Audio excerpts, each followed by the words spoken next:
Hello and good afternoon, everyone. Welcome to At America. Yes, thank you so much. At America is the U.S. Embassy's American Center that provides a space for people to learn more about the United States through our programs and also events. And first of all, please introduce myself. My name is Jeanette, or you can call me Ara, and I will be the MC for today's event. And our very special event for today is titled Celebrating Heroes, Women in Educational Leadership, in which today we are going to highlight the inspiring stories of women in education. But before we start our event for today, let us first hear an opening remark from the Acting Deputy Mission Director of USAID Indonesia. Please welcome Farhad Gauzi.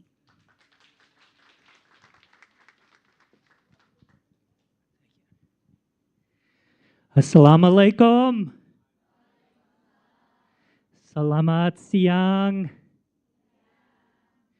So, saya bernama Farhad. Saya mau memberi pidato di bahasa Indonesia. Pertama kali saya mencoba memberi pidato di bahasa Indonesia. So, saya takut, sedikit takut. So, saya mau bilang tentang USAID, ya. So, USAID memberikan bantuan dari rakyat Amerika di seluruh dunia, ya. Kami mau membantu negara-negara berkembang seperti Indonesia mengurangi kemiskinan, memperkuat pemerintahan yang demokratis, dan menjadi mitra mandiri yang kuat. USAID bekerja di Indonesia selama puluhan tahun, mendukung pemerintah Indonesia menanggapi bencana alam dan membangun negaranya dengan program kesehatan, pendidikan, pertumbuhan ekonomi, lingkungan, dan pemerintahan. Tahun ini, Amerika Serikat dan Indonesia merayakan ulang tahun ke-75 dalam hubungan diplomatik kami. Indonesia dan Amerika menegaskan kembali kemitraan kita dengan nilai-nilai keberagaman, demokrasi, dan kemakmuran. Bersama-sama kita mendukung dunia di mana keberagaman dirayakan, demokrasi dijunjung tinggi, dan kemakmuran dinikmati bersama oleh semua orang. So I'll go back to English now. So thank you for being very kind. Today we're very excited here to bring together our wonderful colleagues from Oklahoma State University and BINUS University and others to really talk about empowering women and girls to work in the STEM fields. And we say at USAID, we've worked all over the world working in different development projects. And what we learn is that when we work with women and girls and empower women and girls to take a more active role in society, in a more inclusive role in education and in the economy, it's not just the right thing to do, but it's the best practice. It really delivers the best results. We see bigger transformations. We see whether it's in agriculture, in education, in the health areas, or in the STEM and the sciences. This is really an approach that we follow all over the world, and there's great potential here in Indonesia because we just have such wonderful universities that are bringing in a lot of the girls, a lot of the women into the economy and having great role models to help for people to aspire to. So let me, I'm excited to start this discussion. So we'll move on to the next. Thank you. Thank you very much. Okay, thank you so much to Mr. Farhad Gausi for the very insightful opening remarks. Next, we still have another opening remarks that will be delivered by the Associate Provost and Dean of Oklahoma State University Global. Please welcome Dr. Randy Kluver.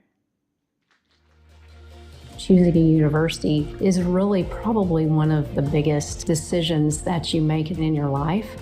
I know personally and professionally how much you grow from experiencing other cultures. Understanding the world around you through people is transformational. I tell our students all the time, if your dreams don't scare you just a little bit, you should dream a little bit bigger.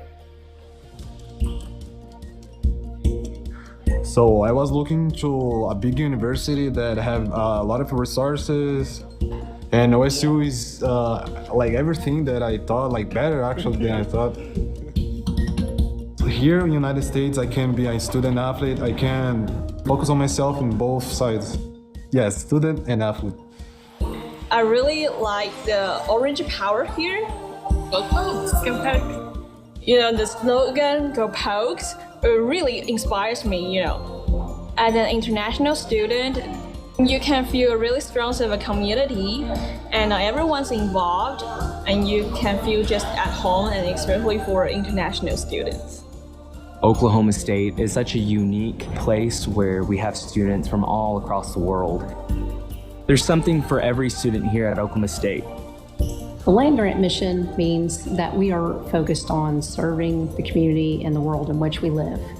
It means that we put our students squarely in the middle of all that we do, and it's really coming from all different perspectives.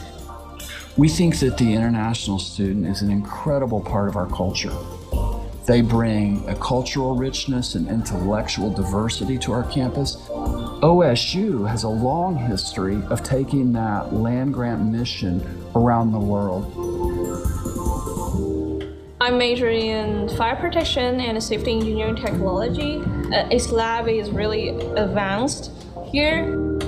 OSU just preparing me for a great job of doing safety management or emergency management. The land-grant universities typically are the drivers of innovation. They have an incredible international appeal. Recently, we submitted data for an audit by QS, the most well-known global education branding company in the world. When they looked at the data and they looked at the programs at Oklahoma State, they ranked us as a 5-star institution, which is the highest rank you can get. I want to work with the natural resources. Brazilian forests need to be protected. I want to be that person that's gonna help. Being a student on OSU, I'm growing as a person. I'm being better every day, and this is very important for me. No matter who you are, or no matter where you've come from, you can feel like home.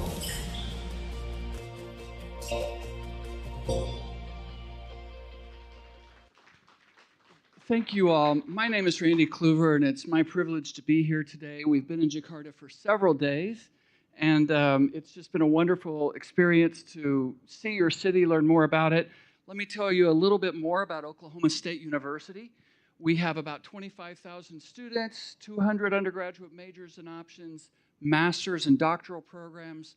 We really want to invite you to consider perhaps thinking of coming to Oklahoma State University in the future. Very international university, both in our history as well as our current activities here. I just mentioned, you saw in the video, the 5-star ranking from QS. QS, of course, is behind the top universities ranking, and they looked across Oklahoma State University, our education, our curriculum, the student experience, the facilities, and they said across the board, Oklahoma State earns 5 stars. And so it's really, for an option for study in the U.S., it's a great opportunity for you. Let me tell you where we are. How many of you know where Texas is?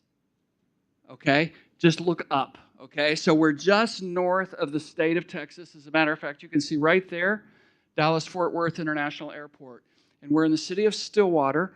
Now, Stillwater is not a major metropolis like Jakarta, right? It's actually a city of only about 50,000 people. So it seems quite small, but that means it's very affordable, very safe, and a very convenient place to live.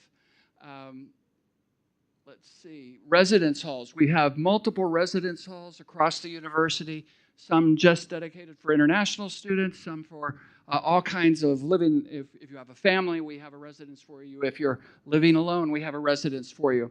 Lots of different dining options as well. Students are the heart of any university, and especially at Oklahoma State University. We really want our students to feel welcomed. We're probably one of the very few institutions in the United States that has a mosque on our campus that our students are able to worship there from Muslim communities. We've got all kinds of academic interest organizations, and we really consider that kind of involvement outside of your class as an incredibly important part of your student experience, and so we want to stress that our students get involved with that. I would like to point out just a few of the beautiful facilities we have. Of course, a facility for the performing arts, brand new.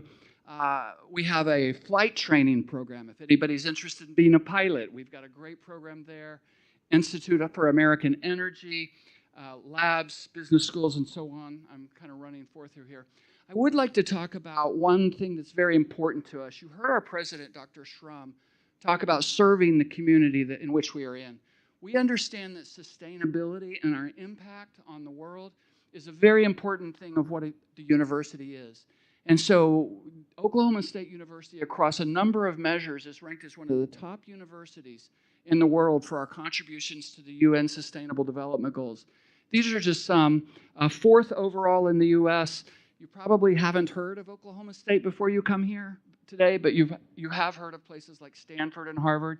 I just want to tell you we rank higher than Stanford and Harvard do in our contributions to sustainability.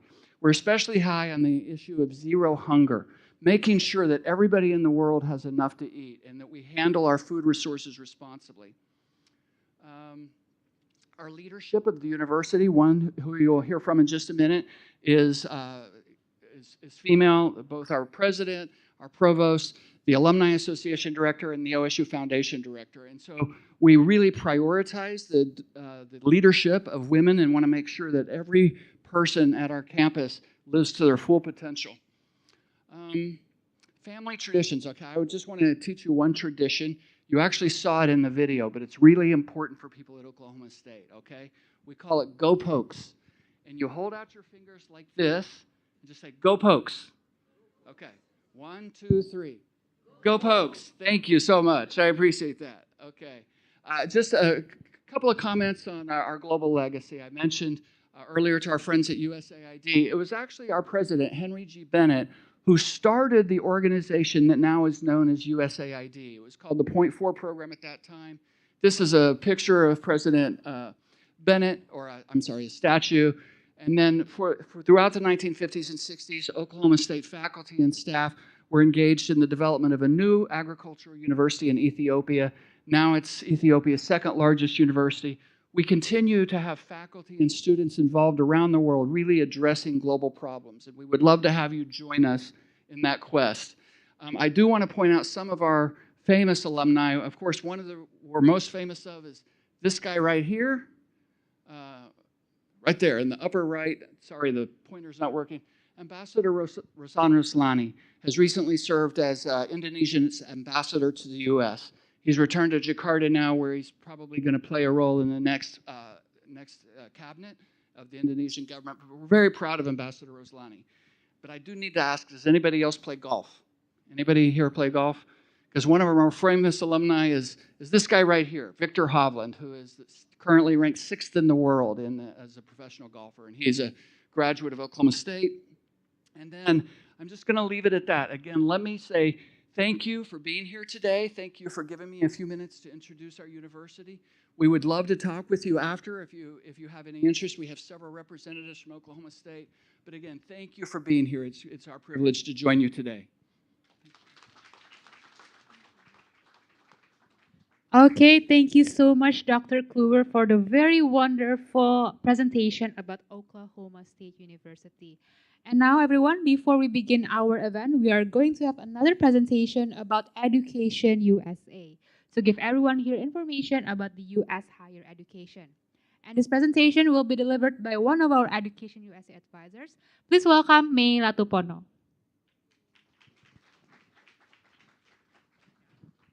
Thank you, Genara. Good afternoon, everyone. How are we doing? Great. Yes. Thank you for introducing me. I am May, one of the Education USA advisor here at America. We have another advisor here, Caroline, but she's apparently not here today with us. But don't worry. Anyone here now, after listening to the wonderful presentation, now thinking of going to study in the United States? Anyone? I want to see some hands. Yes. Okay. If you guys have any plan or thinking about going to study in the United States, please meet us, the advisors.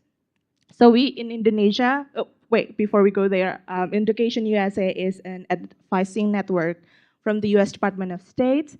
We're here to help you guys, to talk to you guys about studying in the United States.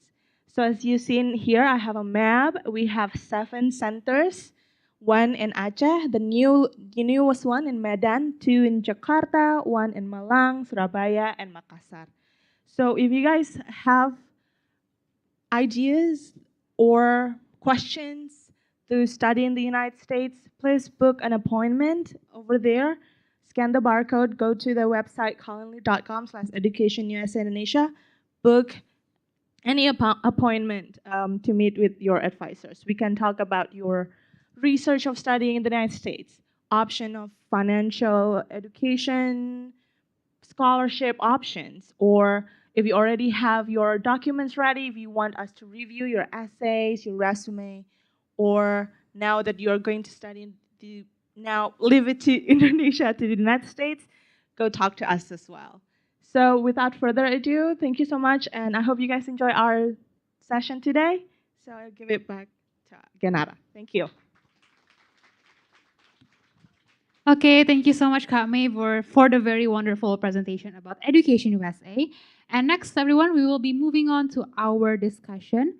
And to lead and navigate our discussion session for today, we are already joined by our very wonderful moderator. Our moderator for today is a lecturer at BINUS University. Please welcome Dr. Rinda Hedwig.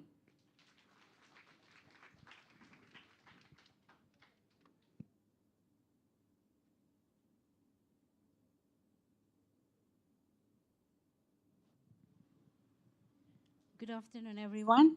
Now, thank you very much for coming to this session. Today, we are going to have Women in Educational Leadership.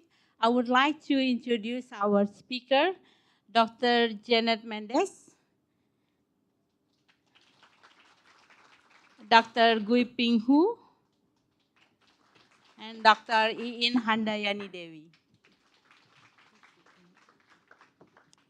Dr. Jeanette Mendez is the Provost and Senior Vice President from Oklahoma State University. Welcome to Jakarta. Sorry, I forgot my glasses. That's why it's difficult to read.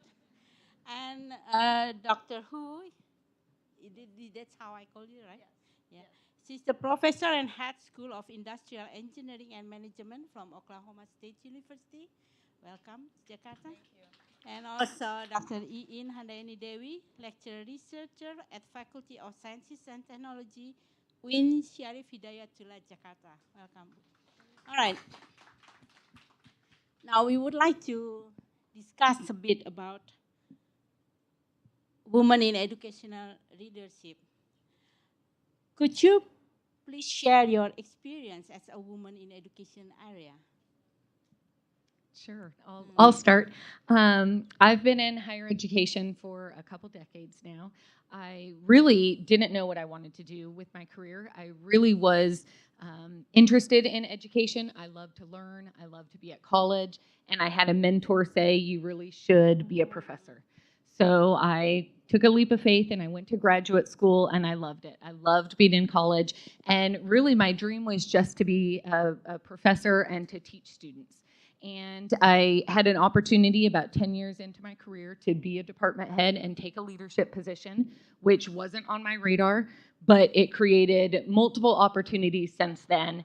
I've filled in a lot of positions at Oklahoma State. I've been there 19 years.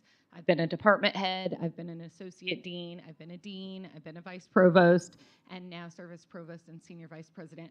But it was at every step of the way, it was someone believing in me, someone seeing something about what I'm doing and what I'm doing well and giving me the opportunity. And I always found that as a woman, it was my ability to say yes and to take that leap of faith. It's really easy for us to say no or to not think that we could do those jobs and let other people do those jobs for us. So I think my career is shaped by my ability to say yes. How about you? So Dr. Mendez said it very nicely. As you can tell, I'm from Asia, so I'm similar to all of you in some sense. I did my undergraduate in China. And after I graduated with my undergraduate, I went to the United States to do my graduate study. And I was going through similar but slightly different career. I wasn't sure what I want to do. I want to go to industry because I enjoy interacting and helping with people. And with life, there are all kinds of interesting twists and turns. I end up being in the university setting, and I love it now. In terms of taking leadership positions, I think my mentors are very, very important in shaping my career. So one thing they taught me is that be open-minded. So typically for female, we tend to be shy from opportunities. If someone asks you, that means they see something in you. So say yes. You never know what kind of door that's going to open for you. And then who knows, your life will lead to, right? So life's a journey. I kept saying that to my students. So by shaping different twists and turns, that's how you shape your life. And with that, I'll pass on to you. Sure. Good afternoon, everyone. I am Iin Handayani Dewi from Faculty of the Science and Technology, UIN Syarif Hidayatullah, Jakarta. Actually, our former rector, Professor Azumadi Azra, is also graduated from Columbia University, both for the master and doctoral degree. And my experience with him also, we are promoting the equality between gender, men and woman, and also we have first woman as a rector, Professor Amani, and at the Faculty of Science and Technology, we have the first dean, Prof. Lily, and also the first vice dean, and we have many female professor, and my own experience, I'm a lecturer and researcher and policy analyst, and I come here with all my lovely students here. Hey, guys. And we are very proud that we are say yes to the educational leadership as our broad has become Indonesian, and we are we are very committed to the integration between the Islam Indonesia and also science. And happy anniversary to the US and Indonesia diplomatic ties. We are convinced you that we will go stronger. So say yes to the educational leadership. Thank you. Okay, thank you very much. Very exciting. So I can understand that as a female, as a woman, we have to say yes to every opportunity that is given in front of us, right? This is really good. So actually, how's your institution help you to grow as a woman in this area? Professor Dr. Hu? So you're talking about the institution? So as you see earlier, 4 of our top leadership members at Oklahoma State University, they are female. So I'm very proud to be associated with university like this. So there are all kinds of programs at Oklahoma State, but broader in terms of developing leadership. I personally have benefited from a few of them. There are National Science Foundation supported program at the national level. At the university level, probably Dr. Mendez will talk about some of these, but there are all kinds of programs that are focusing on, increasing diversity, empower women leadership. Today we're talking about science and engineering, but there are all kinds of fields that we are focusing on empowering diversity and women leadership. You just need to get in front of them and take advantage of those opportunities. Okay. At UN Jakarta. Yeah, how your institution help?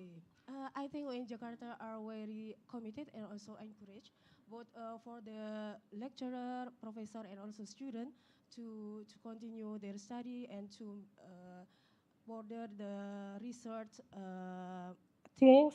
For example, that we have 5 cluster research, and like half of them are the team leader come from the woman professor, and head of the department is mostly from the female, and also the dean and also the rector. We are as a pilot project, the compatibility between the Islam, Indonesia, and democracy can work hand in hand, to create this nation and also for the better world. Thank you. And how about you? Sure. I would say we're very proud at Oklahoma State University, or I'm very proud to be part of the new female leadership that we have on campus. But I should note that that's not how it was 3 years ago. Those 4 women that were on that screen were all men 4 years ago. And a level below that, in terms of all of our vice presidents and deans, we only had 2 women in across 11 positions. So we're making a lot of strides, but I don't think we're there 100% in terms of matching our student body with our faculty demographics or our leadership demographics. And so one of the things that we need to do is really work on our mentoring networks. And so one thing I had done as Associate Dean in Arts and Sciences, I was the first female in that position, was to create a mentoring network where our undergrad students are paired with graduate students to be mentored, our graduate students get paired with a postdoc to be mentored, and our assistant professors pair themselves with our postdocs, and really creating a mentoring chain. We found that Yale University did that very successfully for their women in STEM, but we can't be who we can't see, and if you don't see females in the university teaching you, then you don't know that's an option.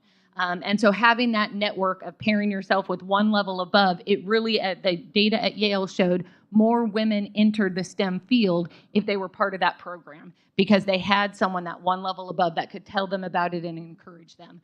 So we've put a lot of emphasis and mentoring on our campus.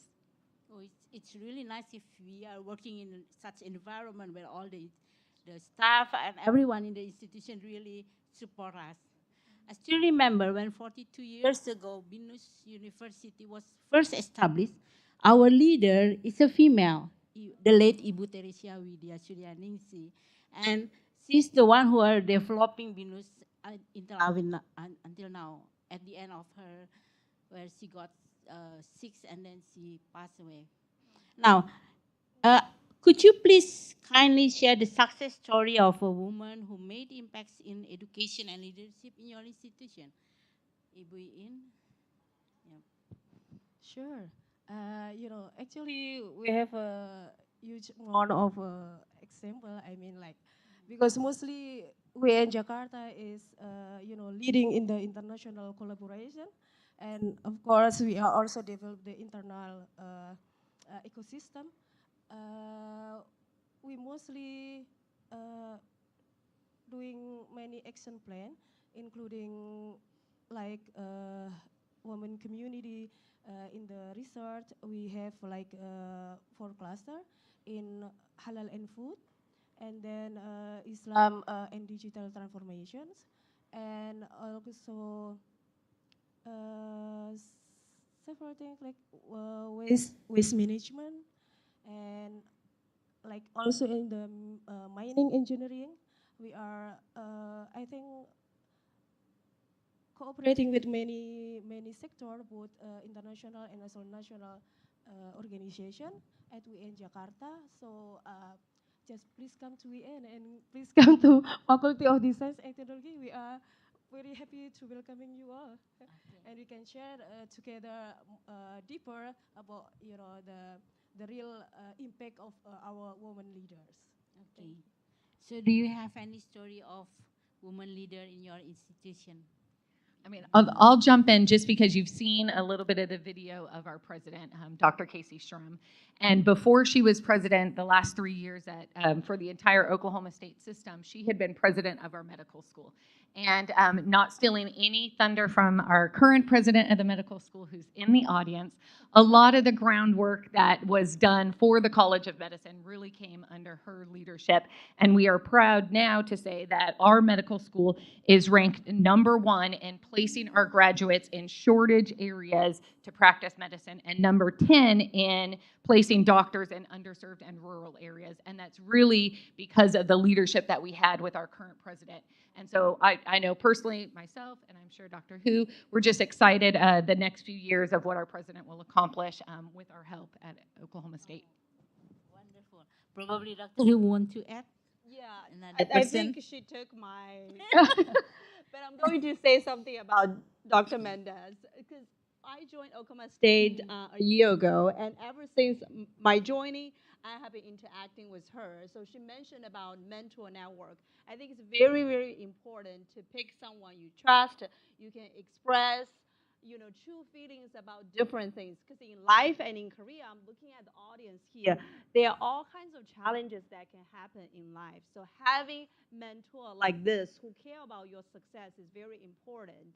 So it's not just about you, it's about the people surrounding you.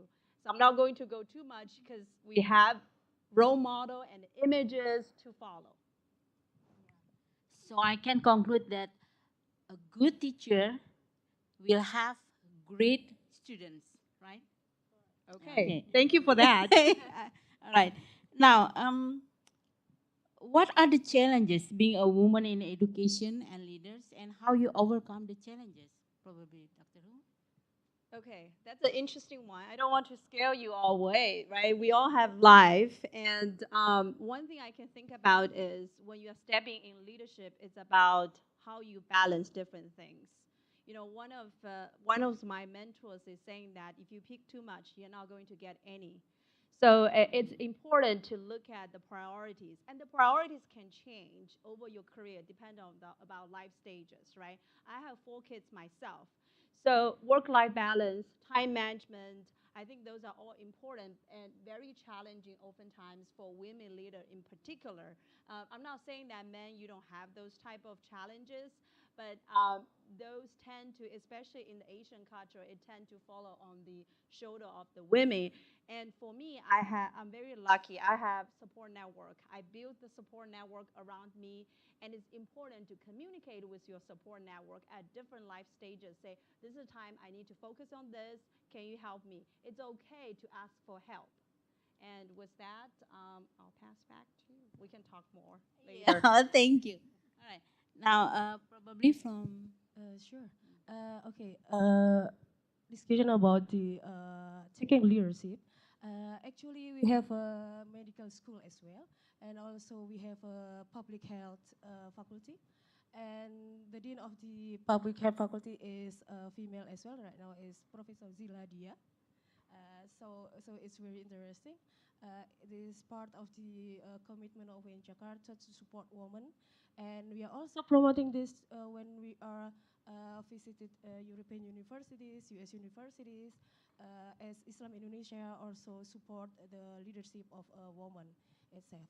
Right now, talking about the work balance and also time management, as Indonesian value, also Islamic values highlight and remark about how we can manage very well about the family life and also work life. We normally like a very tight on the schedule as well. I mean, for the working hours, and the most important things is that we in Jakarta have a center of psychology. So if you, in case like Professor Hu and Professor Mendez say that we need help, or do you have a, it's not only mentor, counselor, or anything we can discuss there. So we also have center for children care, something like that, just to support the woman, to support our lecturer, our employer, our staff, researcher, and everyone who will, doing everything at the university, so they can be comfortable, and we make sure that we are in all their side to work together in the female leadership. Okay. Seems that family is one of the main obstacle challenges. How about you? Sure. I probably would say all of the same, and I think most women do talk about their family and that work-life balance. For me, just to have something else to add, I say that another big challenge is having confidence and believing in yourself. It's really easy to second-guess your decisions. It's really easy to feel like you don't belong.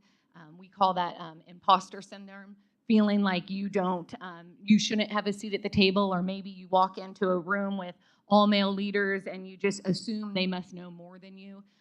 For those that know me at work, I don't usually talk a lot in large settings and meetings. I usually am very observant and I'm listening.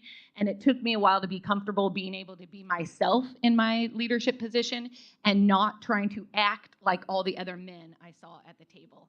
And so having that confidence in yourself so that you can lead and be true to yourself, it's really easy to model your behavior after others. And I would say that that's something that I've learned over time and have to constantly remind myself of. So self-confidence also one of the challenges, right? What do you think the future of women in education and leadership in USA and Indonesia will be, Bu Yin, Dr. Yin? Yeah. I am optimist. We have to be optimistic, especially as a woman in educational leadership.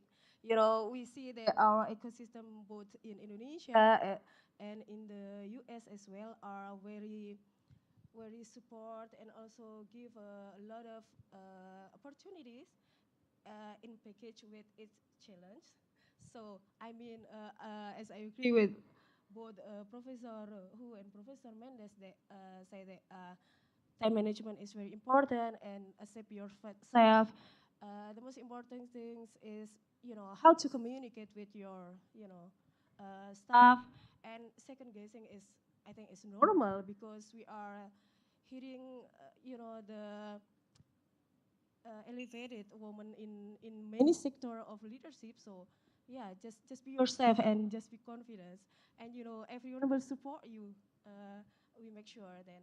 I think we will have a good future for women educational leadership. Sure, I'm optimistic as well. In fact, in the United States, we're seeing more women going to get their undergraduate degree. We're seeing more women compared to men at OSU, in our veterinary school, in our medical school. And so I think there's so many women entering into college at all levels. But again, so we should have the numbers in terms of women in faculty, but that's actually where we lag. We have the female students, but we don't have the same numbers of female faculty. So I think our challenge to have more females leaders in higher education, it's not just having your degree, it's then having them go into higher education and join the faculty, and then, and again, I think it's that mentoring pipeline, but we're so proud of our numbers of the number of women pursuing higher education, and now we want to convert that into them being leaders in higher education. I'll just add a little bit. Yes, I'm very optimistic. Just look at the audience, right? And the fact that we have event like this. So this is a signature of why it is important. And I agree with Dr. Mendez 100%. It's not easy. The mentoring network or mentoring train is very important. And one thing I want to add to the mentoring is that don't rely on your mentor. As a mentee, you are responsible for the relationship.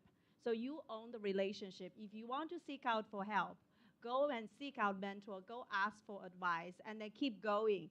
We will be there to support you. Thank you very much.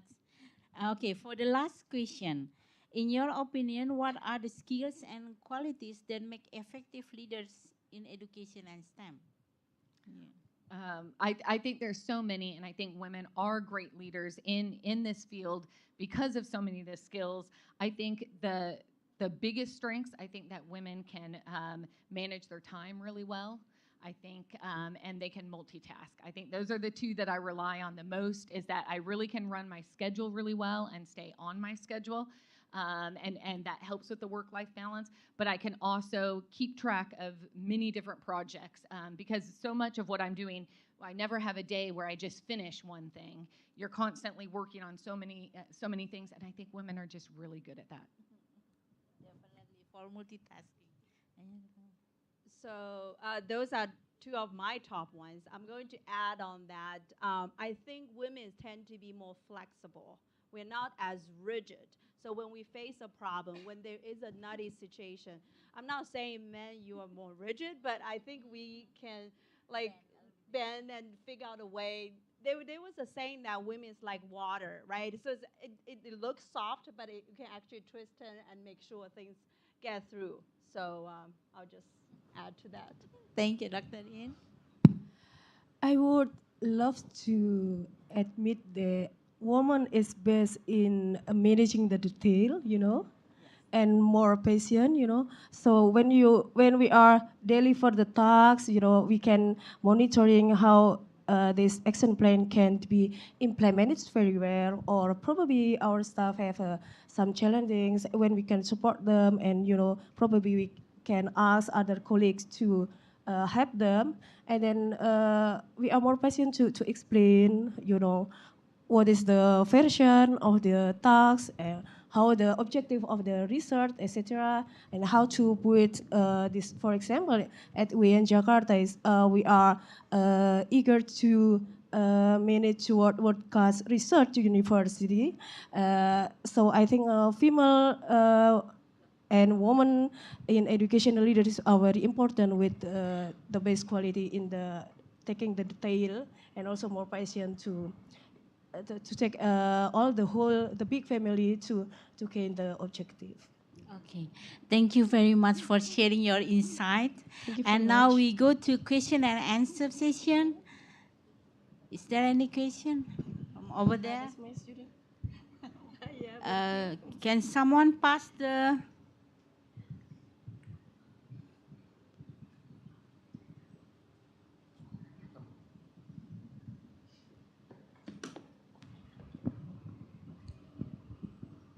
Okay, thank you so much for the opportunity. My name is Gani Fitriamara, but you can call me Gani. I'm from Physics Year and Syarif Hidayatullah, Jakarta. And now, beside my study, I become a lead in tech community that is called DST. This is very interesting discussion about women in educational leadership. Nowadays, in a global many leadership or similar programs for empowering women, but I want to ask why the quantity of women in STEM still little than men? What's actually the inhibitor? And is there any program that Oklahoma had for empowering women in STEM? Thank you. Thank you. Who wants to answer this one? So I'll add, because I mean, my school is called School of Industrial Engineering and Management. So that's a very interesting and important question, right? So I have a teenager daughter. She's interested in engineering. And so I think it's important to do outreach. At Oklahoma State University, we have outreach program that will start very early in starting from elementary school all the way to high school. We are infusing different types of STEM concept so they feel comfortable. They feel that I can be part of it. And after they join Oklahoma State University, there are all kinds of mentoring and supporting network that can help them success and be comfortable in the different settings that maybe the majority are men right now. So I hope that partially addressed your question. Anything to add? Yeah, I think the numbers of women in STEM are low because a lot of women, when they're at the university, don't know what the STEM fields are or what the careers associated with that are. And so at Oklahoma State, we've spent a lot of time with our outreach of those lower, in our elementary school and our secondary education, and trying to empower women at a younger age to believe that they're capable. We find that generally math and chemistry seem to be barriers when women are in college. I know we've been working hard in our chemistry class in particular. We have faculty that in their grading system, they don't give a clear indication of how students are doing throughout the entire year. And what we found is that in doing that, more women drop those courses and leave the field and choose another major instead of staying with it because they want to, our women at OSU, they want to succeed. And so if they don't think they're doing well, or if they don't know how they're doing well in a class, they drop out of that class. And our male students seem more likely to stay in it and just take that risk. And so the more comfortable women are with it, there's certainly changes we are making at Oklahoma State, but I do think our outreach to younger women is going to help. Sure. Right now, for the women in educational leadership the amount is big enough, and it will be bigger when all of you guys, my lovely students, graduated and then join and taking the leadership. I mean, we are come here with 40, 50 students and 32 like female. Can you imagine that, 5-10 hours later, we will find a lot of women in the same areas, I guess. That's interesting. Now, any other question? From over here.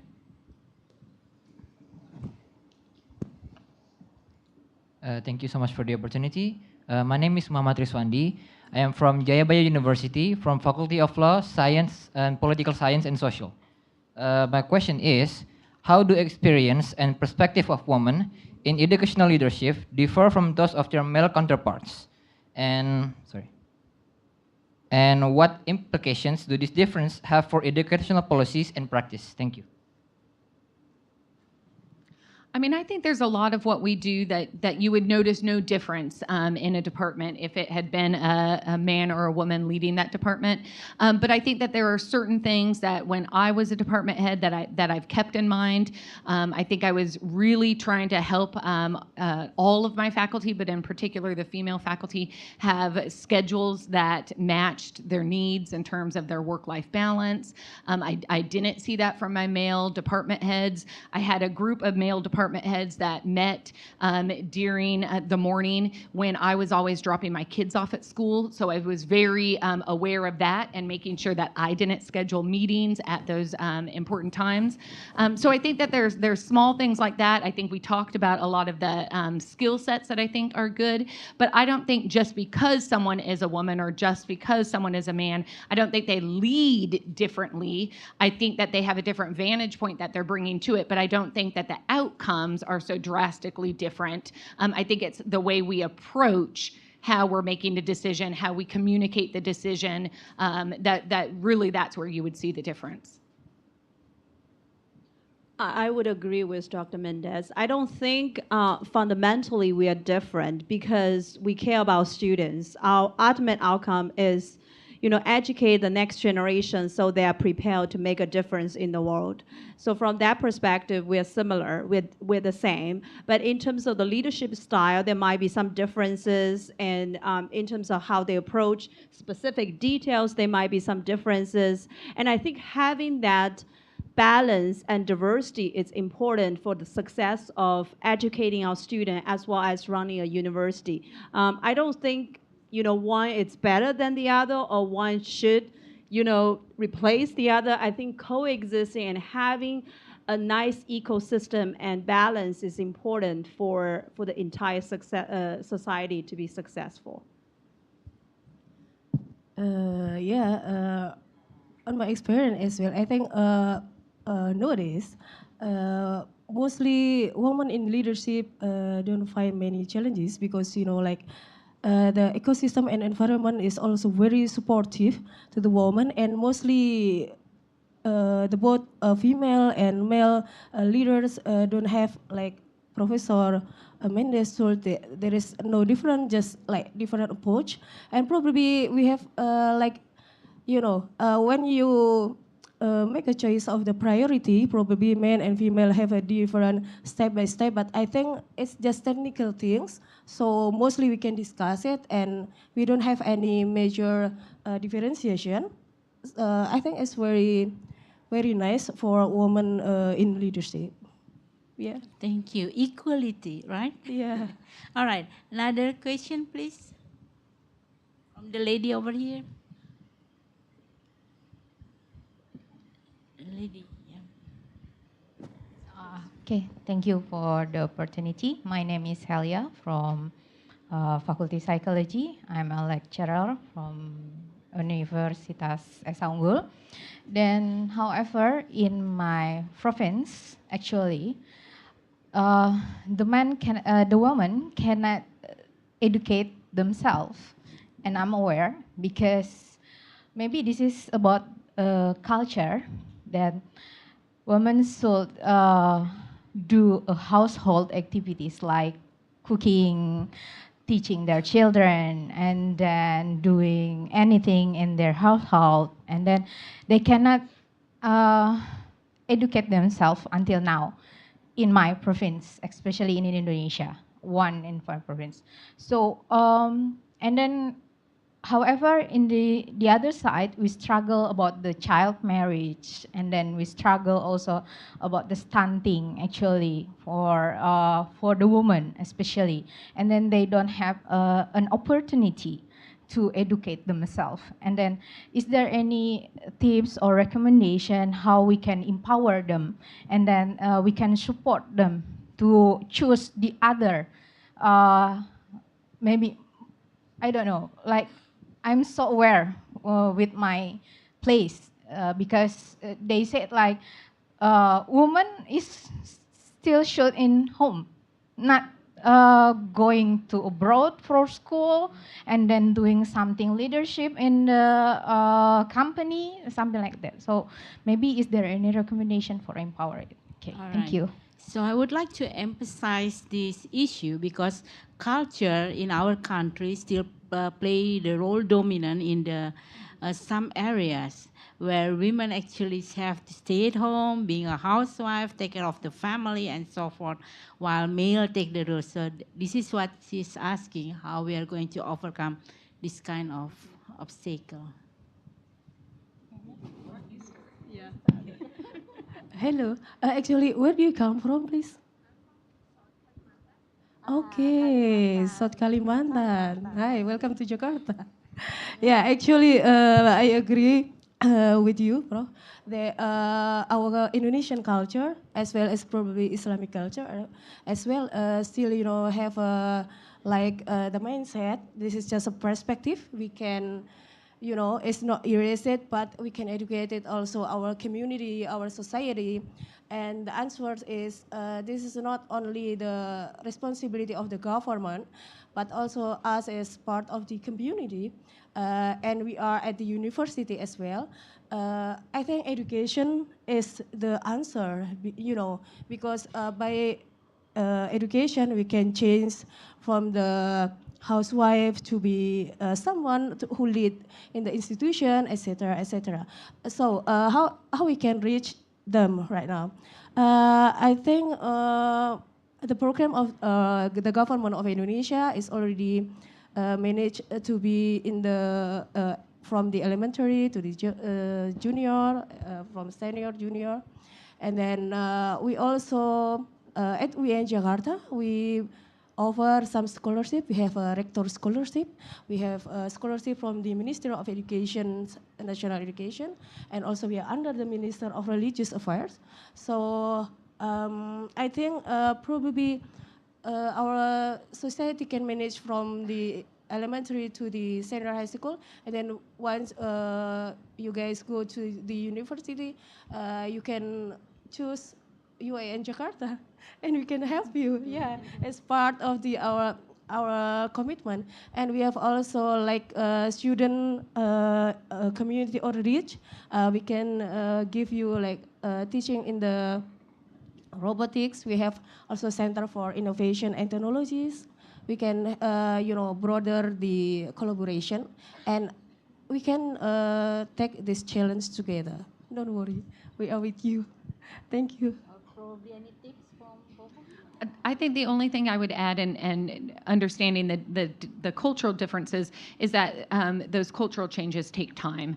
And so I don't think we can understand the exact cultural situation you might be describing here, but I can say what we've seen in the United States, and the parallel I can make is of universities not having access for African Americans in the United States. And we have at Oklahoma State a statue of Nancy Randolph Davis. She is the first African American to earn her degree at Oklahoma State University, and that took a number of years, not just for her to be admitted, but for her to then be allowed in the classroom, and then for her to graduate, and then because people saw that, then others joining in that. And so it still took decades to have any semblance of having any equality, even if we could call it that. And I still wouldn't say that the United States, in my example, is there yet, but that this does take time. And it takes a few people asking the questions that you are and wanting to see that difference and be the leader for that change. I'll add a little bit. I think there's a saying that it takes a village to raise a kid. So to Dr. Mendez's point, it takes time. And also the fact that you are all here, you can be the change. So be the change you want to see. So if you see a young child, a young girl, she's interested in STEM, we need to be true to the kids, right? We don't necessarily need to force everyone to STEM or to leadership. But if you see that, then say a few words of encouragement, right? And then basically raise public awareness of this problem. I think the fact you're asking this question, that means you care about, you want to see the change, and thank you for doing that. Okay, thank you. Well, I just want to add a little bit. Is it okay? As I wanted. Now, education is the key point. And then as we understand that in many remote areas in Indonesia, lack of education still happening there. So what Bina Nusantara have done lately, that we made an offline digital library. We put in the remote area where there is no internet access and unstable electricity. So we give like 4,000 e-content for everything in video and ebook, and we share it to the children over there. So we are hoping by this education, with this additional digital library, it can help to open the mind of the parents and the people around to see that how this is really important for our country as well. Thank you so much. All right, another question? Okay. Yeah, okay, let's go. After here, then we go there. Oh, in the middle, in the center as well. Okay. Thank you for the opportunity. My name is Risanya Madantif. I'm from Istanbul University. So my question is, in Indonesia, we once have a national hero called Mrs. Kartini who fights for equality between men and women. She tried so hard to make sure that women have all the rights that men can have back then easily. And from that, we can conclude that not every important person, like heroes, for example, have always to be men. Like, even her dedication got recognized to even have her own national day, which is Kartini's Day. And like, I would like to ask, like, what is your perspective or point of view of that? Thank you so much.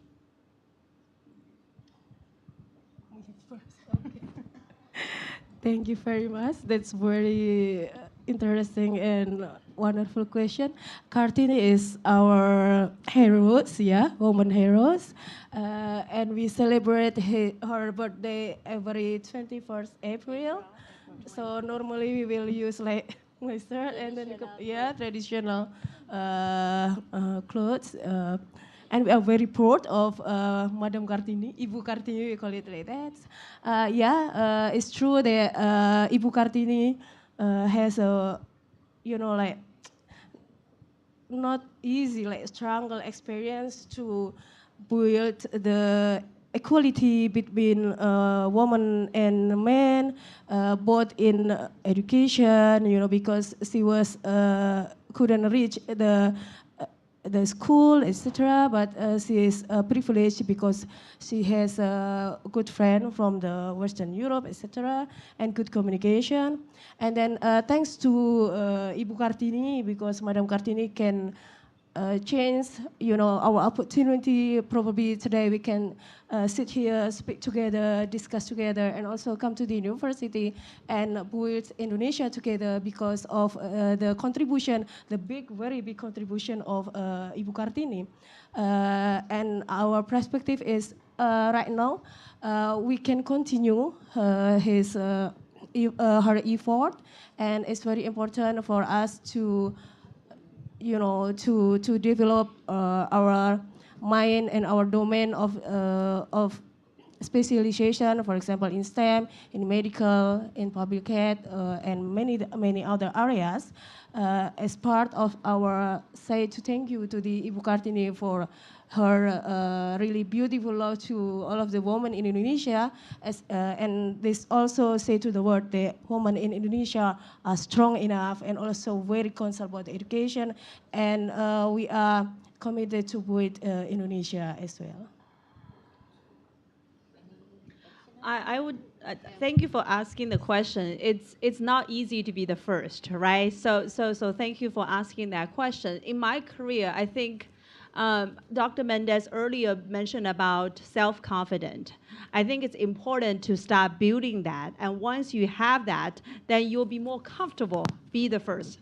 Sometimes I'm in meetings, I'm the only female, I'm the only Asian, I'm the only Chinese, but so what? You can bring a new perspective. Maybe they really value about your perspective. It's important to have new voices, different perspective. That's what make this society more colorful and make it advanced, right? So thank you for the question. One more question from over here. This is the last one. Okay, thank you so much for the opportunity. I'm Claudia. I am one of the intern at USAID EGE office, and I'm currently in my final year in university. I'm currently international relations student in BINUS University. So I have two part questions. The first question is, what do you think initiative that can be implemented by the educational institution to help women, like to provide kind of like a pipeline or a ladder for women or women leaders, especially from like their careers, from juniors to seniors careers or leadership, especially in remote area. For example, like Papua or West Papua. And my second question is a really, really hard question, and I hope you can answer this. Can you tell us, how do you find your passion for being an educator? Thank you so much.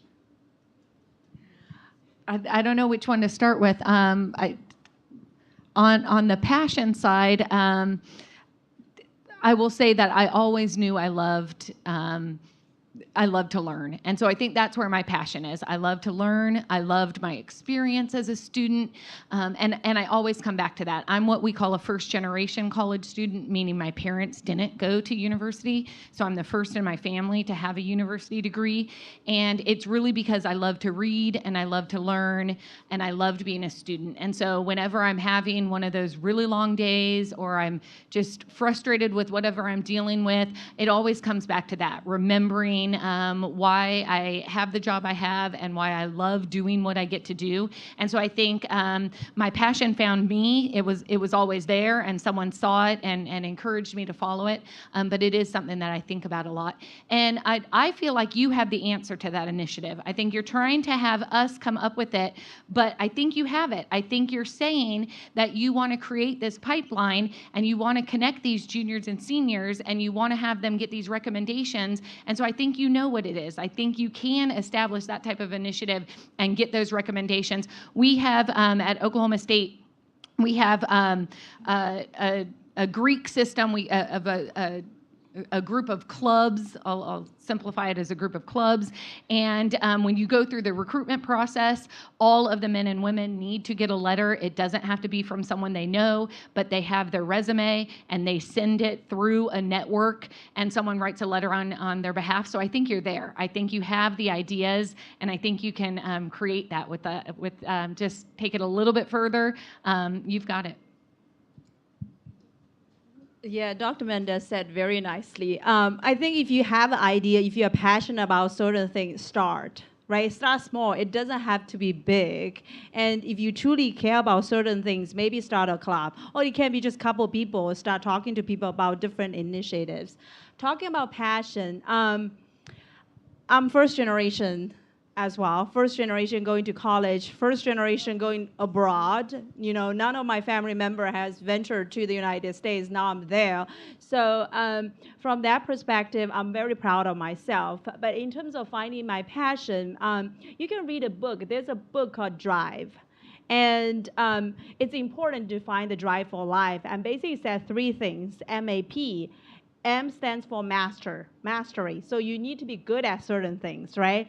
And then A stands for autonomy. You can control what you can do. And the P stands for purpose, so life purpose. For me, I like to help people.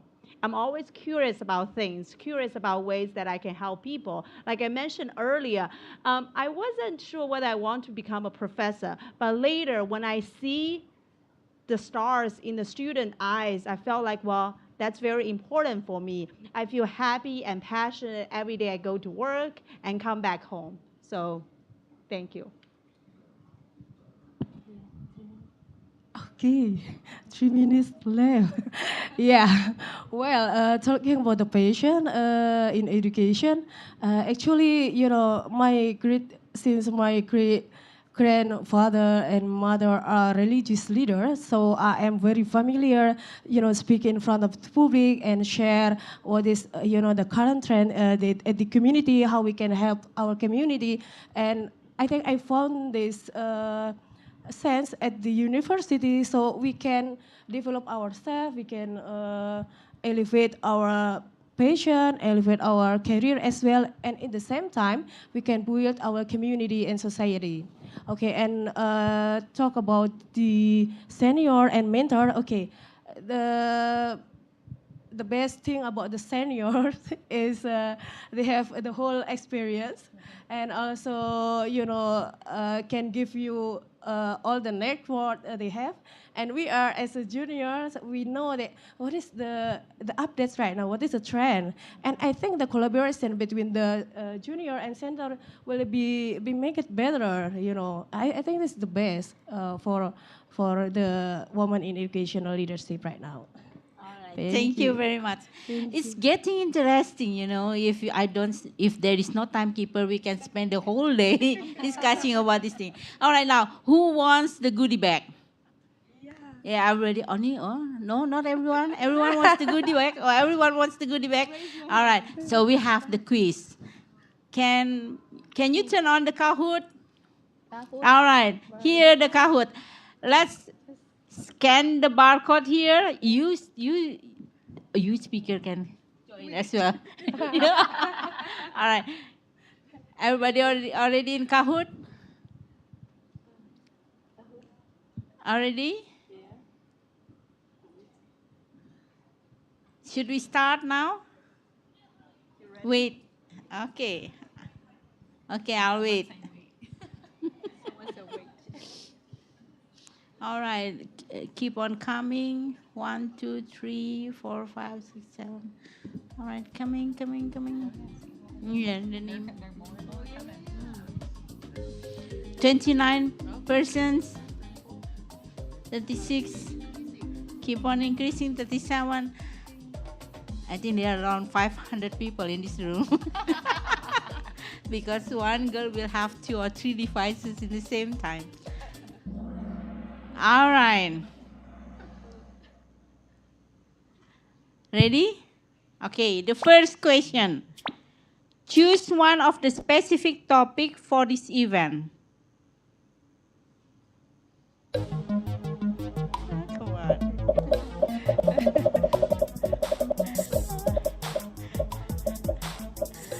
Oh, okay.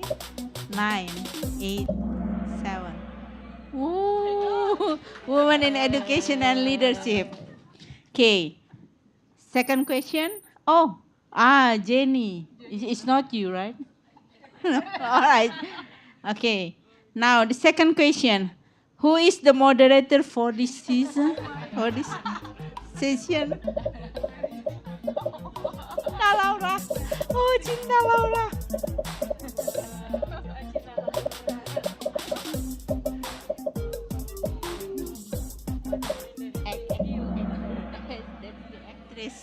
Oh, okay. Oh, there's someone get mistake. All right. Okay. Oh, now Putri. Oh. Okay. Question number 3. Who is not in the speaker panel today? Careful.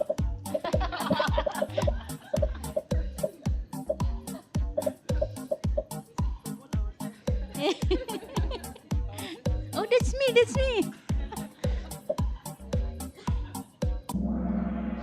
Yeah. All right. Okay. Wow, cowgirl. We have cowgirl. All right. Question number 4. Where is OSU located? Oh. The answer is purple. Purple. Find purple. Can you find purple?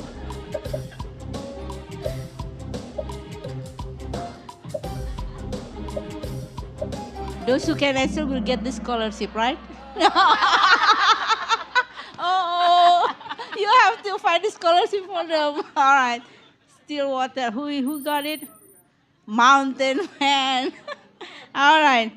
Now the last question. What is heroes?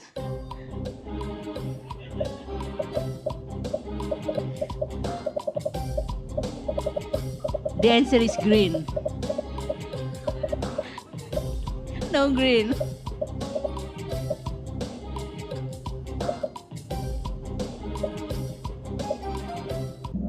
Yeah, yes. Let's see. We choose how many winner? 3 winner. And they are Fira, Mountain Man, and Cha-Cha. Okay, I guess that's it. I'll give it back to Ara. Thank you. Can we get down? Should we or just stay? Okay, everyone boleh tepuk tangannya. A round of applause for our speakers and moderator today. And for those of you who won the Kahoot, you may take the prizes after the event. Okay, now everyone, before we close our event, we're going to hear a closing remarks from the Country Director of USAID HEPI, Arizona State University. Please welcome Pak Abdul Rahman.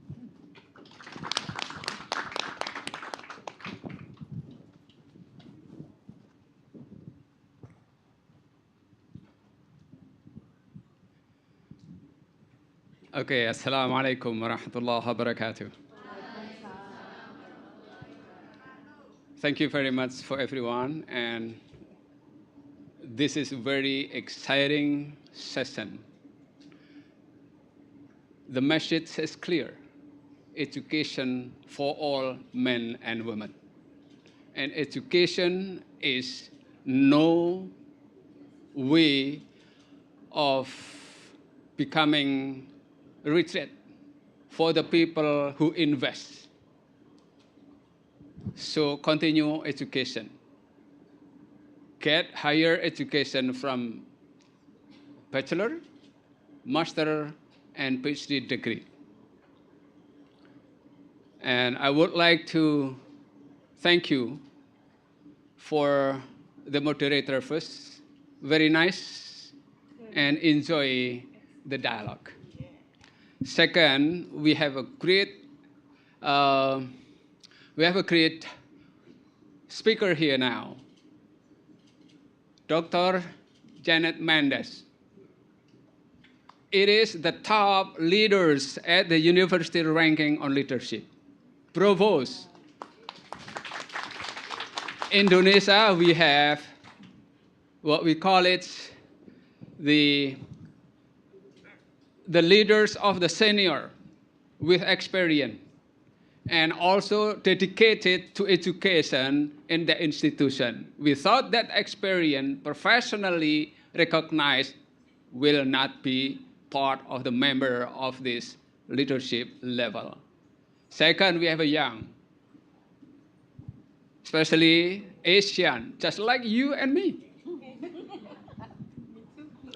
America is the most fertile people in the world to become the best. I am 7 years in Tallahassee, Florida, and I feel it, and I'm getting the benefit of being a student at America. Guiping, congratulations. You are the first ASEAN and having a journey, success story, having family, becoming the leader, and also a great family. And your children, I met both of them, much better education, faster graduation, and get the best leader in the world. Ibu Iin Handayani, from Islamic State University, the best Islamic State University in Indonesia.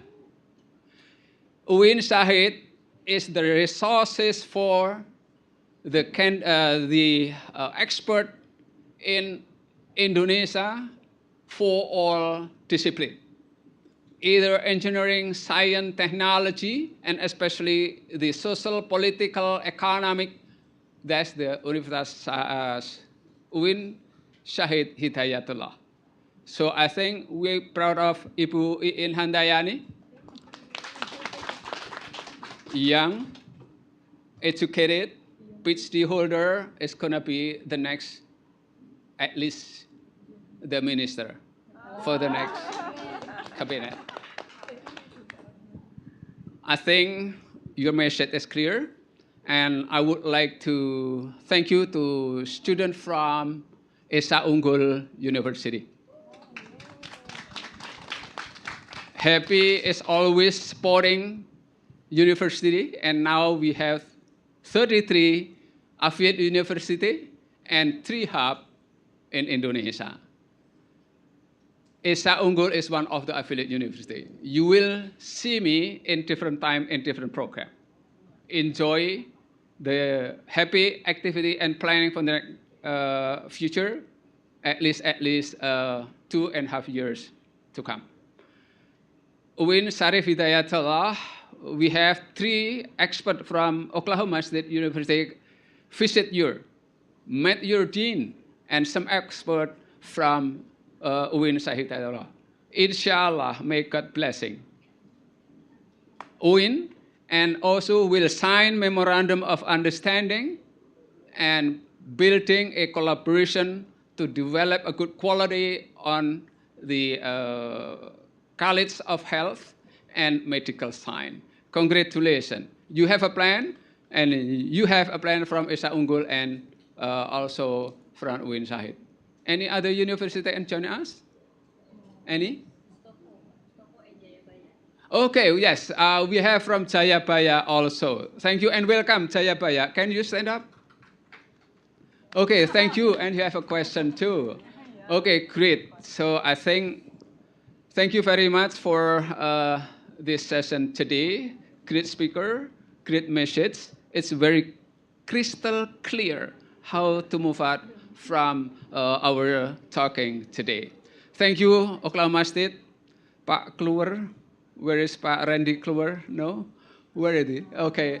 Thank you, Pak Randy. I think this is the best strategy that Oklahoma State University have 9 people delegate come to Indonesia, and I would like to say enjoy the alumni reunion in Bali for next coming day. I think other universities from USAID will follow what Oklahoma State University to support student mobility and also other programs that might be working for the next couple of years. Happy, always with you all. And thank you very much. Assalamualaikum warahmatullahi wabarakatuh. Buat tepuk tangan sekali lagi teman-teman untuk Bapak Abdul Rahman.